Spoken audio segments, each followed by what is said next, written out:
Olá, estamos iniciando aqui a palestra com o professor Flávio Pellicer. Flávio, primeiramente, muito obrigado, viu, por atender ao convite aí da organização do nosso congresso para abrilhantar-nos com essa sua palestra.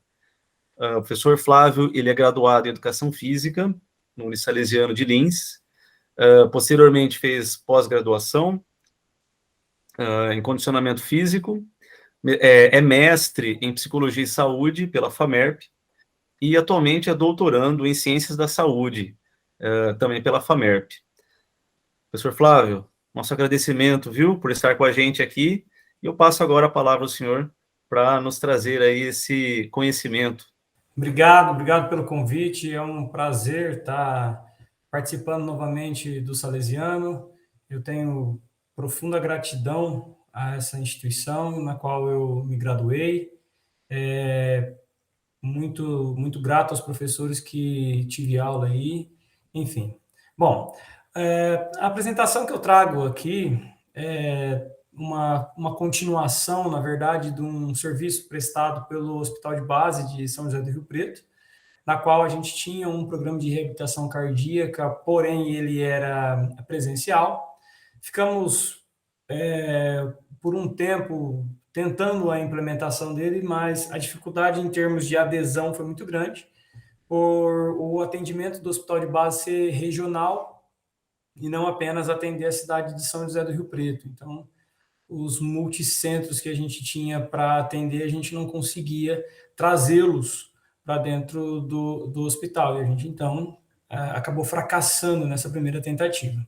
Essa segunda tentativa, que inclusive é tema do meu doutoramento, né, do meu estudo em doutorado e do mestrado da professora e doutora Natasha, na qual a gente, então, buscou essa forma domiciliar de fazer o trabalho de reabilitação cardíaca utilizando exercício físico. Então, esse é o nosso tema da nossa aula, uma breve introdução da literatura que a gente tem para fazer o embasamento, né? Então, ela já há algum tempo a gente tem esses programas, esses estudos sendo desenvolvidos a partir da reabilitação cardíaca, baseada em exercício físico, né? Sabemos que a maior parte dos estudos traz resultados significativos tanto para a saúde física, condicionamento motor e também para a condição psíquica, né?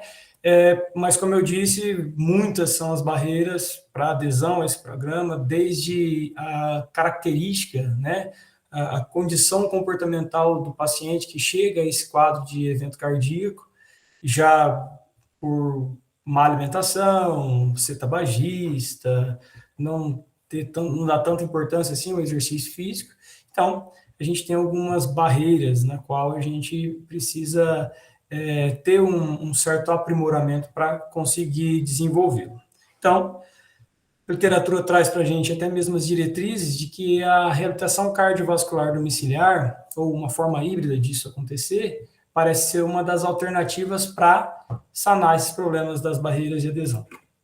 Bom, então, ela é algo que já foi utilizado há muito tempo, a gente vê estudos aí desde 2009, colocando resultados positivos, trazendo resultados positivos, falando tanto do trabalho aeróbico como do trabalho de força. É claro que, na maioria das vezes, o trabalho aeróbio, né, a resistência aeróbia, ela é particular desses programas de reabilitação.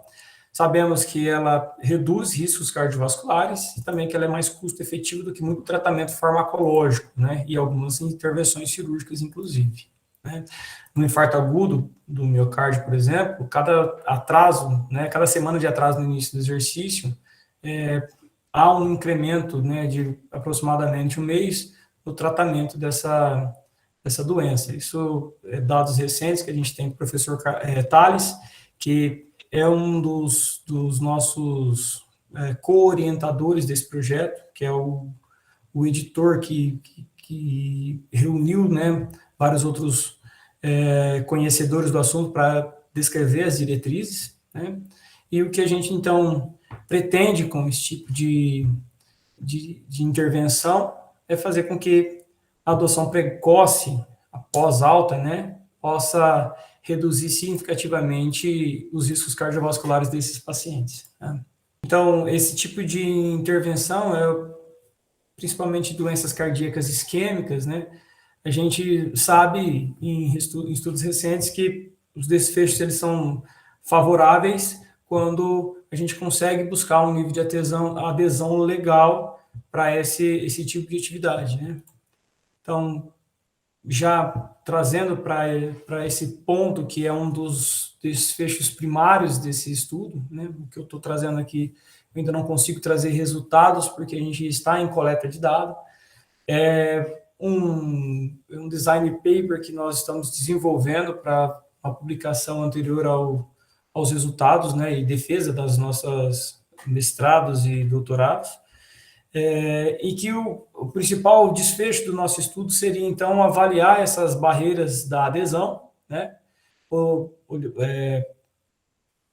analisando as disponibilidades que a gente poderia proporcionar para esses pacientes, para que eles possam ter a participação nesses programas de reabilitação. Então, consideramos deslocamentos, ocupações domésticas, atividades laborais, o referenciamento médico, se ele é próximo ou não, né, essas cidades em que referencia esse paciente, ele é próximo ou não do centro, que é São José do Rio Preto, alguns programas especializados que possam atender as pessoas na cidade delas, né? Então, mais para o final eu vou explicar um pouquinho melhor como que na prática está acontecendo isso tudo, além da gente entender, né,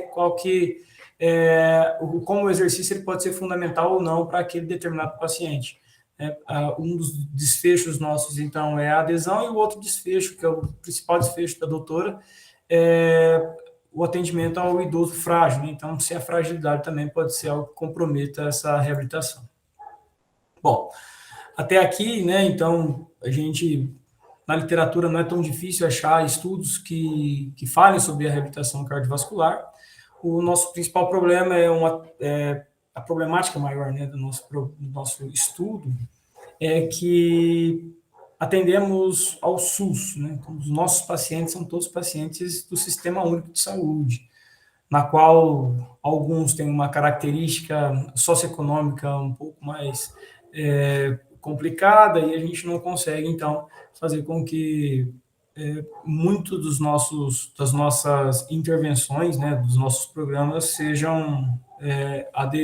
tenha aderência dessas pessoas. Então, a gente tem uma atualização das diretrizes brasileiras de reabilitação cardiovascular, inclusive o Dr. Tales é um dos principais nomes dessa diretriz. Ela foi ajustada em 2020 e inclui, né, nessa nova diretriz, nessa atualização das diretrizes, essa modalidade domiciliar, né, a forma domiciliar. E ela já apontada já em alguns outros estudos, a partir também da pandemia, foi utilizada também com uma forma mais evidente, muitos estudos saíram após a pandemia, né? E ela fala que a diretriz fala que é uma modalidade segura e que ela não é inferior à modalidade tradicional, né? A gente pensa em reabilitar a capacidade física, né, qualidade de vida e tudo mais, né? Temos aqui algumas das indicações do exercício físico, grau de recomendação e nível de evidência que essas diretrizes trazem para a gente, né? O exercício aeróbios na prevenção e desenvolvimento da hipertensão arterial é de recomendação 1, nível de evidência A. Quer dizer que é um nível de evidência bom, recomendação também uma recomendação muito boa. Exercícios físicos aeróbicos no tratamento da hipertensão arterial, né? Já pensando numa pessoa que já tem a hipertensão e como que a gente pode tratar a partir dos exercícios aeróbicos, também tem recomendação 1 e nível de evidência A, então são seguros, também, não somente na prevenção, como também no tratamento. Exercícios físicos de resistência muscular dinâmico, que é o trabalho de resistência muscular, na maioria das vezes, que a gente acaba conseguindo implementar. Nível de evidência A também, recomendação 1. E os exercícios isométricos, que ele não é tão recomendado assim, né? Que a gente vê que ele entra numa outra classe de recomendação e um nível de evidência um pouco menor. Muitas vezes pela forma que a pessoa não ter uma condição motora tão boa assim, e muitas vezes fazer manobra de valsalva durante o exercício, ela não é tão recomendada assim. Porém, a gente já sabe que tem certa segurança, assim, dependendo da intervenção do profissional de educação física para esse tipo de exercício também, né?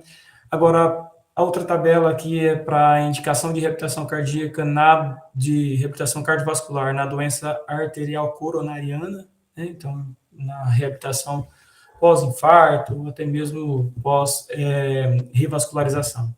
Então, a gente tem lá como redução da isquemia miocárdica, que é a capacidade do coração receber um aporte maior de sangue depois do infarto, por exemplo, né? Então tem uma recomendação muito boa. Para melhorar a capacidade física, né? Também tem uma recomendação, um nível de evidência muito bom. Reduz mortalidade, então muitos estudos que trazem essa informação para a gente, ela pode diminuir de fato a mortalidade. Daqui a pouquinho eu já vou falar sobre alguns estudos sobre isso. Evento coronariano ou a revascularização também tem certa segurança em ser implementado, né? De forma precoce, então após algumas semanas, é interessante a gente ter uma avaliação precisa, mas tem uma evidência muito boa, e pacientes com angina refratária, então já é um paciente um pouco mais grave, que talvez a reabilitação física não seja tão evidente assim. Então é importante a gente saber também que a reabilitação cardiovascular, ela não é para todos os pacientes que são cardíacos, né? A gente tem uma certa restrição para alguns, por isso que as diretrizes, os estudos que avaliam esse tipo de intervenção do profissional de educação física, ela nos dá segurança, ou então dá recomendação para que essa atividade não seja feita. Maior mudança do remodelamento ventricular de capacidade funcional foram obtidas quando o programa era iniciado na fase aguda, então alguns dias após. É claro que essa fase aguda, a gente já vai ver as etapas dessa reabilitação. Primeiramente é feito por fisioterapeutas, no leito hospitalar ainda, e depois passado para acompanhamento do médico auxiliar e do profissional de educação física, que é o caso do nosso atendimento. E esses benefícios eles podem diminuir conforme esse programa ele não é implementado. A gente vê aqui que após 29 dias, o remodelamento ventricular ele fica comprometido. Então é interessante a gente entrar nos primeiros dias, já as primeiras semanas dessa intervenção com algum tipo de atividade, ou seja, por parte do profissional da fisioterapia ou do profissional de educação física. Interessante aqui, um ponto interessante de destacar nesse nosso trabalho, no desenvolvimento desse nosso trabalho, é que nós tivemos uma certa restrição da equipe médica, que inicialmente pedia para os pacientes ficarem 30 dias sem fazer nada, né? Que é uma recomendação muito antiga, né? E que agora a gente, dentro do serviço do hospital, a gente consegue implementar um pouco melhor. Essa última tabela que mostra, né, como que fica a reabilitação cardíaca na insuficiência cardíaca, a gente vê que os exercícios aeróbios, né, pode aumentar a capacidade funcional e reduzir sintomas, além de melhorar a qualidade de vida, então, uma grande recomendação e também um nível de evidência muito bom. Ainda os exercícios aeróbios em pacientes com fração de ejeção muito diminuído, né, então, uma redução muito grande na ejeção do ventrículo, também consegue reduzir hospitalizações, então também tem uma evidência legal. Em pacientes que têm o valor de ejeção preservado, ele também consegue melhorar a capacidade funcional, mas não tanto assim na função diastólica. É claro que isso se deve também à condição clínica do paciente. Então, não tem uma evidência não é tão alta assim, mas em termos, se a gente for comparar com termos farmacológicos, é uma recomendação muito boa e um nível de evidência muito bom também. Exercícios aeróbicos de baixa intensidade na fase hospitalar, né, como a ventilação não invasiva, que é feito pelo fisioterapeuta na maioria das vezes, não tem uma recomendação tão boa assim, mas é interessante utilizar dependendo da capacidade funcional do paciente. Então, as fases da reabilitação, ela primeiramente, né, a fase 1, ela é hospitalar, algumas horas após o evento, e é feito pelo fisioterapeuta, principalmente pela fisioterapia ventilatória, que foi a última intervenção que eu citei aqui agora. Na fase 2, ela tem uma duração de 3 meses, em que é supervisionada ainda pelo médico assistente. Na fase 3, ela tem duração de 3 a 6 meses, ela é 100% supervisionado por profissional de educação física e com um acompanhamento ainda um pouco mais distante do médico auxiliar.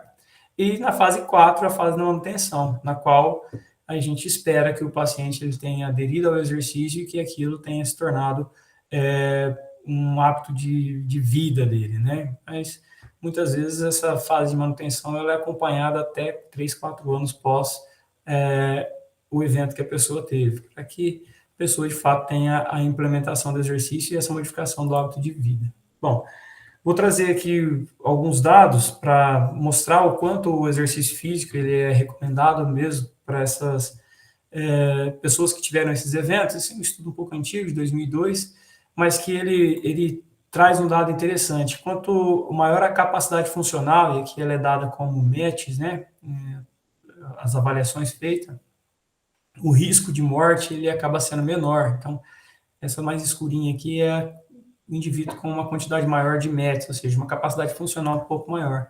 Tanto no histórico de hipertensão, como doença pulmonar obstrutiva, né? Diabetes, fumantes, índice de massa corpórea alto e aquelas pessoas que têm um colesterol alto, que não conseguem controlar as dislipidemias, né? Então, os fatores de risco são esses e o risco de morte ele acaba sendo menor para todos os pacientes ou para todas as pessoas que apresentaram melhor capacidade funcional.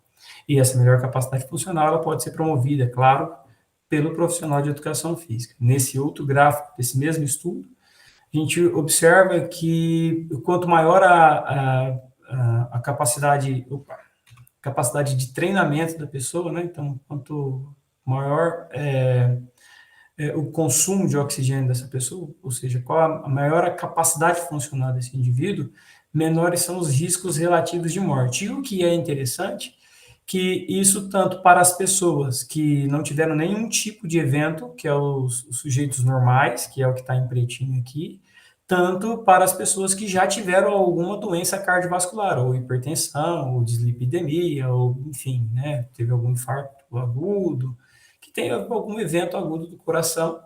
Então a gente percebe que o exercício físico ele pode proporcionar, né, uma melhora da capacidade funcional e com isso também diminuir o risco relativo de morte, né, que é um dado muito interessante, apesar de ser um estudo antigo, o que a gente tem reproduzido na literatura, ou seja, a gente acaba observando na literatura recente é que isso é o que ocorre de fato. Esse estudo de 2021, o REHAB, né, que é um baita de um estudo que desenvolveu uma metodologia muito boa, acreditava-se que ele conseguiria ter melhores resultados, mas por se tratar de um estudo muito parecido com o nosso, de dia a dia, né, de vida real, a gente costuma falar, ele não traz, assim, os dados que talvez esperariam, né? Então, esse estudo ele teve como objetivo avaliar a melhora da capacidade funcional e redução de reinternação. Redução de reinternação para idosos frágeis, principalmente, é algo um pouco mais complicado da gente avaliar, porque até um dos nossos resultados precoces do nosso estudo é que a reabilitação cardíaca, à distância principalmente, ela não traz benefícios significativos para essa pessoa que é frágil, e essa reinternação ela acaba não sendo tão atenuada assim, acabam reinternando, né? Até recentemente a gente teve um paciente que a gente perdeu do nosso estudo, porque o quadro chagástico dele era muito evoluído, né? Já era um Chagas evoluído, e que agora, na recente reinternação, ele evoluiu para implantação do marca-passo, que é um dos nossos cortes do estudo, né? Um fator de exclusão do nosso estudo. Então, foram 349 pacientes desse estudo, 175 foi de intervenção e 174 foi do controle, e eles acompanharam por 6 meses, né? E como foi que eles implementaram esse estudo? 3 meses foi de intervenções ambulatoriais, ou seja, os pacientes vinham 3 vezes na semana durante os 3 primeiros meses para fazer algum tipo de exercício, e eles tinham uma complementação domiciliar, ou seja, tinham uma prescrição domiciliar, tanto de caminhada como de exercício resistido. Isso é muito parecido com o nosso estudo. A partir do 4º mês, era mantido, então, o exercício domiciliar apenas, e o monitoramento foi feito por contatos telefônicos, e os resultados que eles encontraram foi que 43% dos pacientes que fizeram a intervenção tiveram uma melhora da capacidade funcional, e 83% relataram adesão a longo prazo. Se a gente pensar em adesão à academia de clientes que se inscrevem para fazer algum tipo de programa de exercício, é próximo de 45%. A gente tendo esse resultado de 83% de adesão a um programa de modificação de comportamento, né, de modificação de hábito, é um resultado muito significativo desse estudo. Porém, como eu já havia dito aqui em cima, as taxas de reinternação não foram menores, nem as taxas de mortalidade. Morreu mais paciente, inclusive, nesse estudo, do grupo intervenção do que do grupo controle, né? Então, é uma das fragilidades que um estudo igual ao nosso também, de vida real, né, de mão na massa.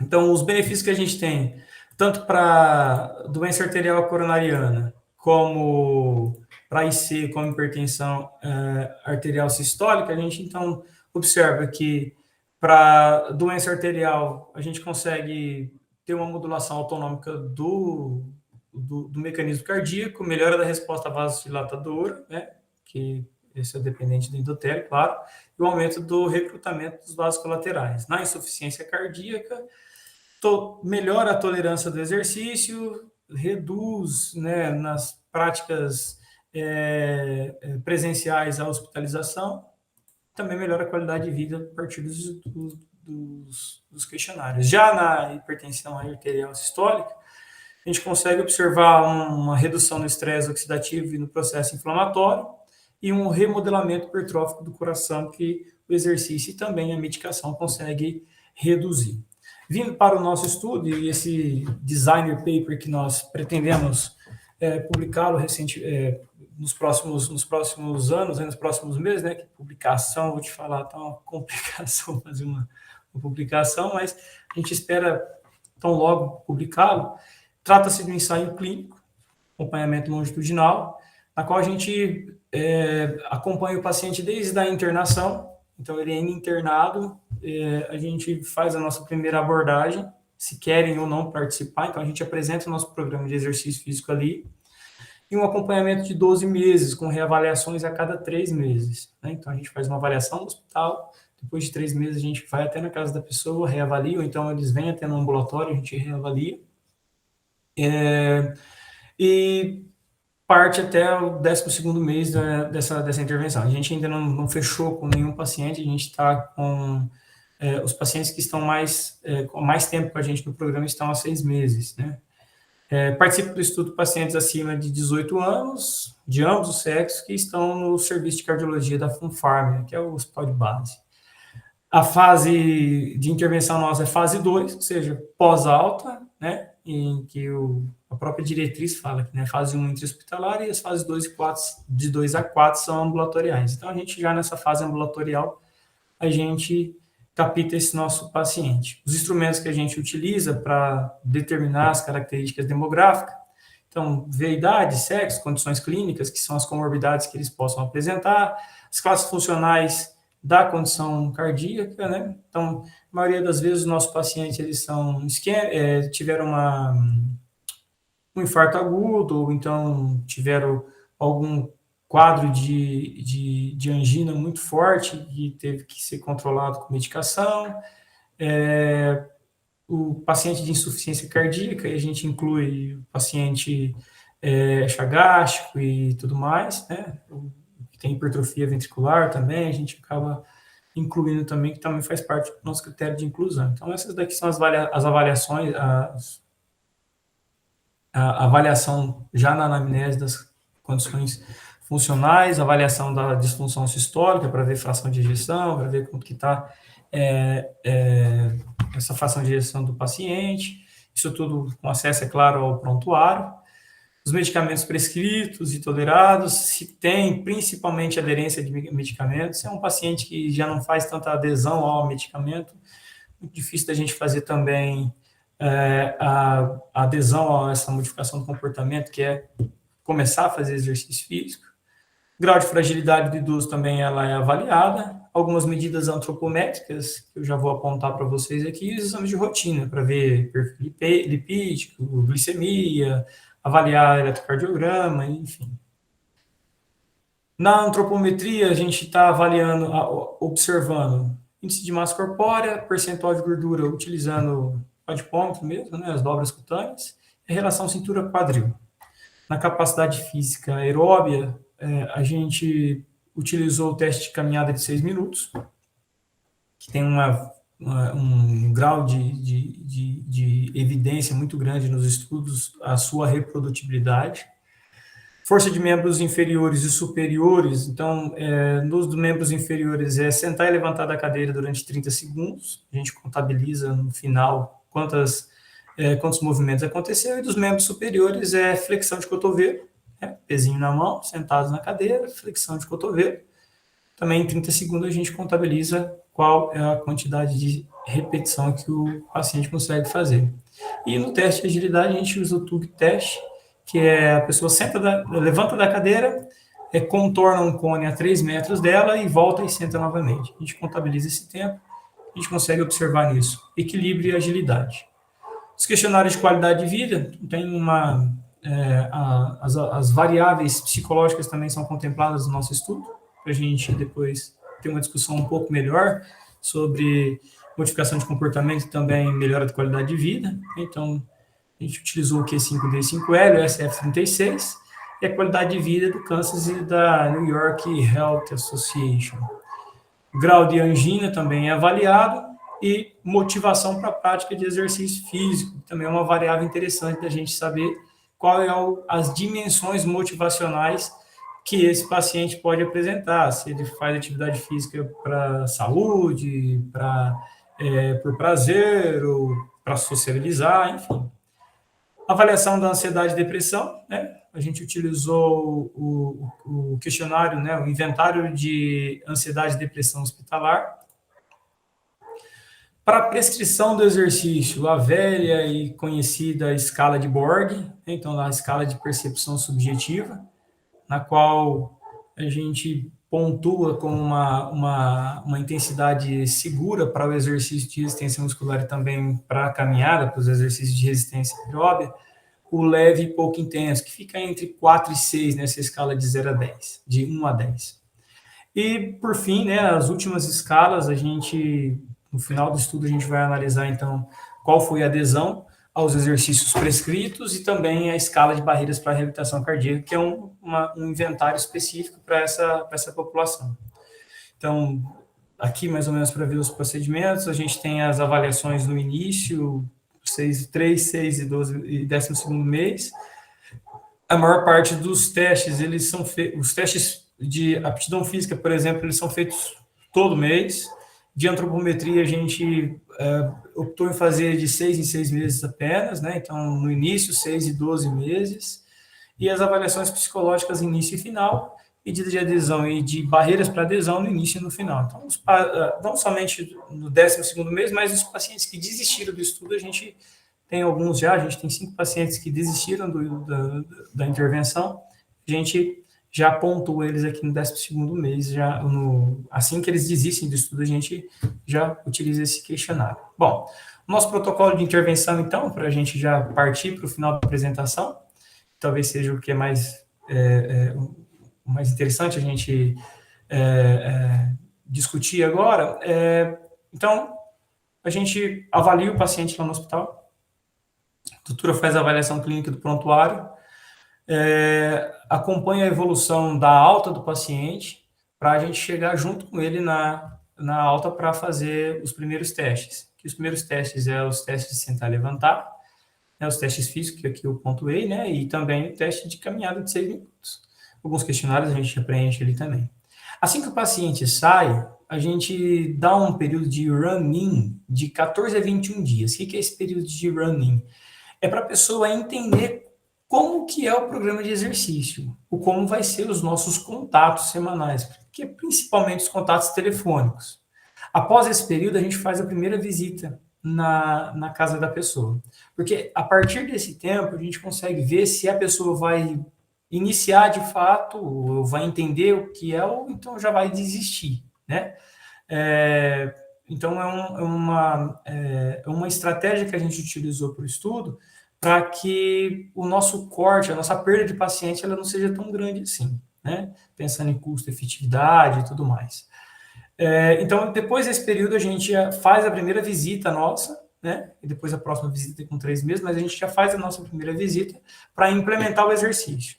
E nessa implementação do exercício, a gente conhece o ambiente da pessoa. Se tem uma pracinha próxima, que talvez tenha uma academia a céu aberto, né, ao ar livre, se tem alguma possibilidade de frequentar uma academia ou não, para a gente, então, prescrever o exercício, né. As nossas intervenções, além do contato telefônico, né, ou seja, pelo WhatsApp e tudo mais, a gente tem as aulas que acontecem aos sábados, que ela é feita ou pelo Google Meet ou pelo WhatsApp. A gente tem vários grupos de pacientes, os que têm um contato maior com as tecnologias e os pacientes que não têm tanto contato assim. Os pacientes que têm uma possibilidade maior, a gente faz contato pelo WhatsApp, e ao sábado à tarde a gente tem 3, 4 grupos de pacientes que faz a ginástica, ou a gente faz o exercício resistido juntos, né? Então, cada um na sua casa, com o celular ligado ali, né? A gente faz essa aula síncrona, que basicamente são exercícios de resistência muscular, tanto do membro inferior, membro superior, tronco. A gente acaba fazendo aí de 30 a 40 minutos de aula, né, nessa intervenção simples. Então, uma vez por semana, a gente tem aula. Não é todas as aulas que os pacientes entram, né? Então, a gente tem ali um número ali aproximado de 50% de adesão a essas aulas que acontecem de forma ao vivo, né? Nós temos as aulas gravadas também, que os pacientes podem fazer durante a semana, que são as gravações que a gente compartilha com os grupos, né? E, é claro, né, todas essas atividades, elas são adaptadas aos pacientes, né, de forma que eles conseguem evoluir com o exercício. E nas visitas, essas visitas elas podem ser a cada 3 meses, que é o que é proposto pelo estudo, mas dependendo da condição clínica do paciente, a gente tem que voltar antes, ou até mesmo o nível de confusão que ele tem em relação ao exercício, né? Que não consegue fazer, ou porque não aprendeu direito. Então, a gente faz uma revisita antes desse período de 3 meses, para que faça algumas correções, algumas adaptações do exercício. O interessante nosso aqui é sempre estar em contato com os nossos pacientes. Então, a gente tem um contato semanal ou a cada 15 dias, quando a gente fica assim, ficou muito tempo sem falar com o paciente, a gente ficou no máximo 15 dias sem falar com eles. A gente acompanha eles frequentemente para que possamos promover, então, essa adesão ao exercício também para tirar as dúvidas que eles têm. Na maior parte das vezes, pela dificuldade motora dos nossos pacientes, a gente acaba preferindo pela caminhada, né? Então, a gente sistematiza essas caminhadas, faz com que o paciente entenda quais são as percepções que ele tem que ter em nível de intensidade e também de eventos negativos que possa a caminhada estar gerando para o evento clínico que ele teve, né? Então, a gente tem o acompanhamento da doutora, da cardiologista, e também o meu acompanhamento, que é o acompanhamento do profissional de educação física. Então, a gente está sempre em cima, enchendo o saco dos nossos pacientes para ter notícia, né? A cada 3 meses a gente faz as nossas visitas, e nessas visitas a gente adapta um pouco mais, ou aumenta a intensidade, ou modifica o programa de exercício. Como eu disse, a gente tem pacientes aí que está no 6º mês de intervenção, e a gente já teve pacientes que teve que fazer adaptação medicamentosa, porque a dose já estava muito alta, e as adaptações fisiológicas que já aconteceram no paciente já proporcionou uma redução na dosagem da medicação. A gente conseguiu fazer com que o paciente que anteriormente só caminhava conseguisse fazer um intervaladozinho, né, aumentando intensidades durante a sessão. E, enfim, a gente vem, né, dentro desse programa, dentro desses nossos estudos, vendo como que a gente consegue fazer com que o exercício físico ele seja de fato atribuído ao dia a dia do paciente. Como eu disse no começo, a gente teve um fracasso muito grande em um programa que ele era ambulatorial, ou seja, o paciente ele tinha que vir até o hospital para fazer as suas intervenções. Criamos, né, até com o advento da pandemia e juntamente com os estudos do professor Tales lá em Santa Catarina, vimos a possibilidade de talvez conseguir fazer esse atendimento ambulatorial aqui também no Hospital de Base, que tem um atendimento muito grande ao paciente aqui da região de São José do Rio Preto, né? E, né, vislumbramos essa possibilidade de fazer esse atendimento também de reabilitação cardíaca de uma forma um pouco híbrida, mas muito mais domiciliar do que ambulatorial mesmo, né? Aqui eu tenho algumas fotos, mais ou menos, para vocês terem uma ideia, né? Aqui é um print da tela do meu celular, de uma aula que no final, a gente estava no final da nossa aula aqui já, nas aulas de sábado, que acontece de forma síncrona, né, ao mesmo tempo, o paciente lá e eu aqui. Nessas aulas eu consigo corrigir alguma coisa, é claro que os nossos pacientes, eles muitas vezes não têm um contato tão bom assim com as tecnologias, então a gente precisa de dar uma certa ajustada, mas a gente está conseguindo desenvolver legal com essas aulas síncronas, né? Cada dia mais com as nossas revisitas, principalmente, está acontecendo aula de sábado lá, não vi você entrar nenhuma vez. A gente está conseguindo promover um pouquinho mais.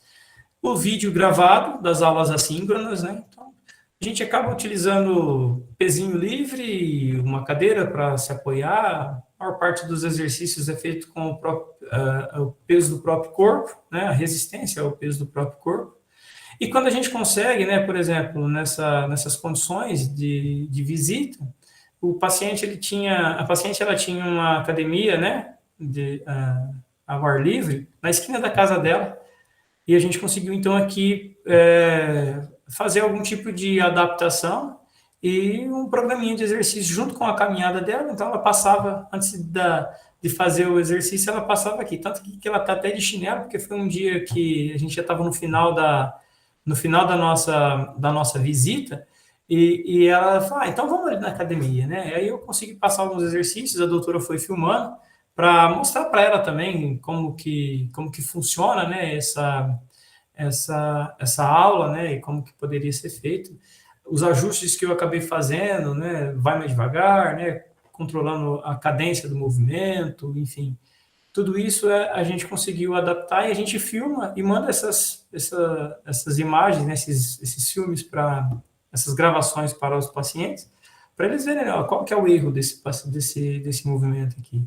E a gente, cada vez que passa por ali, a gente consegue fazer novas adaptações, né? Enfim, é um programa que, como eu disse lá no começo, a gente ainda está implementando, mas a gente sabe que o exercício físico, o profissional de educação física, nesse ambiente, né, no ambiente da reabilitação cardíaca, ele é muito importante. Ele pode promover saúde, pode promover qualidade de vida para os pacientes que tiveram algum evento cardíaco e que não precisa ficar só na medicação, não precisa ficar acamado e tudo mais. A gente consegue, dentro da capacidade funcional de cada paciente, promover algum tipo de programa de exercício. Claro que, como eu disse, o paciente frágil, que tem uma capacidade funcional muito, muito debilitada, ou até mesmo uma evolução clínica muito grave, a gente também pondera com a atividade, né? Talvez o tratamento, a intervenção, ela seja mais domiciliar mesmo por conta da fisioterapia ou até mesmo do terapeuta ocupacional. Eu agradeço a atenção e o convite para participar de mais esse evento aí do Salesiano. Flávio, a gente que agradece muito, né? Foi uma aula muito interessante que você trouxe para a gente, né? Abrilhantando aqui o nosso segundo Congresso Internacional de Tecnologia na Educação do Unisalesiano. E, primeiramente, reforço aí essa gratidão, esse agradecimento a você, Flávio, por nos trazer esse conhecimento. E reforço que vocês estão realmente na linha de frente aí, na ponta de alguns aspectos, né, de inovação dentro da área de educação física, né?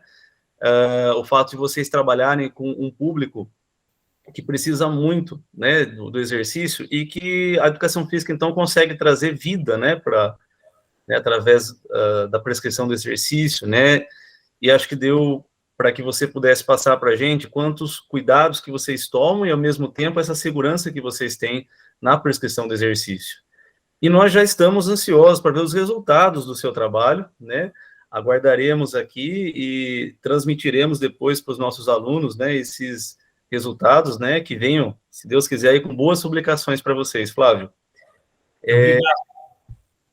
E eu também gostaria de dizer que é uma alegria muito grande poder ver você, enquanto ex-aluno da casa, e hoje brilhando tanto, né? Quer seja na docência, nas instituições onde você leciona suas aulas, como também através aí das pesquisas e o seu trabalho mesmo, né? Como é bom ver o aluno que, depois de tantos anos, né, retorna aqui à casa com uma carreira já tão brilhante, viu, Flávio?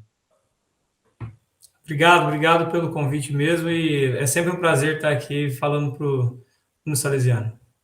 Um grande abraço, Flávio. Um abraço, tchau, tchau.